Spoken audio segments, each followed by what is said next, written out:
Hey, what's up motivators? Taryn here. Many people get into running with the goal of losing weight. That's great. Good for you wanting to make an improvement in your life and become a better version of yourself.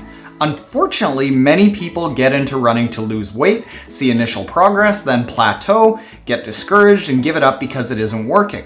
Fortunately, this isn't a problem with you. It's a problem with what you've been told about running for weight loss. Today, we're going to explain why this happens and how you can avoid it, reaching your goals and becoming the person you want to be. My name is Taryn Gazelle. In my 20s, I was overweight, unfulfilled, and couldn't even run to the end of the block.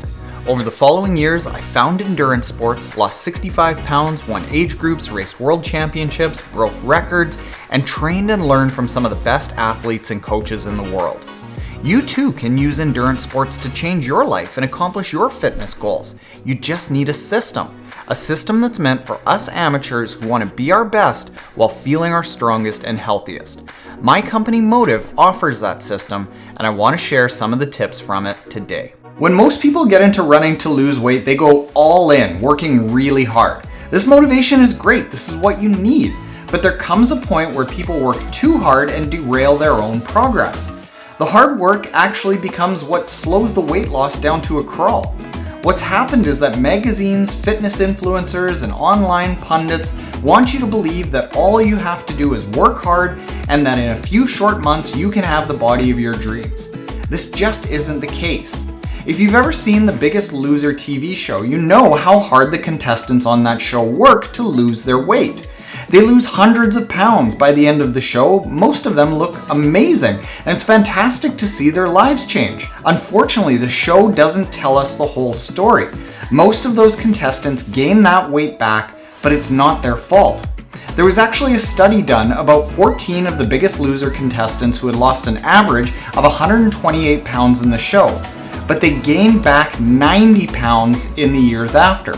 Why was this? Well, the extreme hard work done while shooting the show caused the contestants' metabolisms to slow down so significantly that the people couldn't possibly continue to be in a calorie deficit or even eat a maintenance level of calories after the show.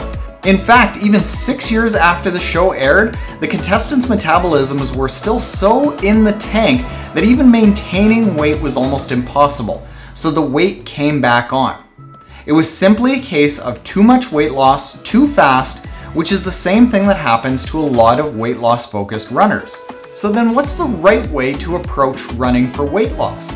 First, show up with that same willingness to work hard. You're going to need that motivation to make a big change in your life. Second, don't make the goal weight loss. This will lead to working too hard and eating too little. Third, set a goal of finishing a running race that actually intimidates you. This will make the goal you're seeking an external focus. External goals are much easier to stay motivated for, and they're much more likely to be reached than superficial goals like weight loss or even a race time. Fourth, get a proper training plan to prepare for the race correctly. This will make sure you're performing your training in a balanced way. Following a proper training plan to reach a goal will keep you motivated, focus your mind on healthy goals, and will naturally build good habits that inadvertently will result in weight loss.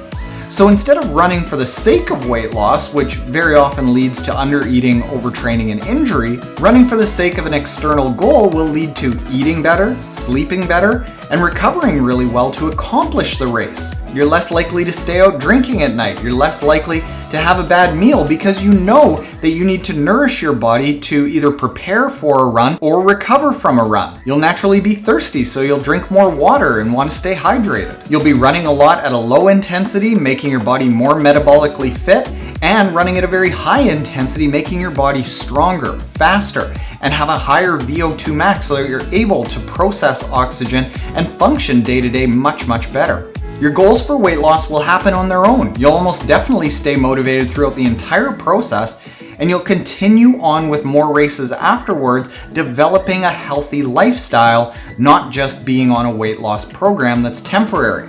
You'll become a healthier, more confident version of yourself by finishing that race just months after that distance intimidated you.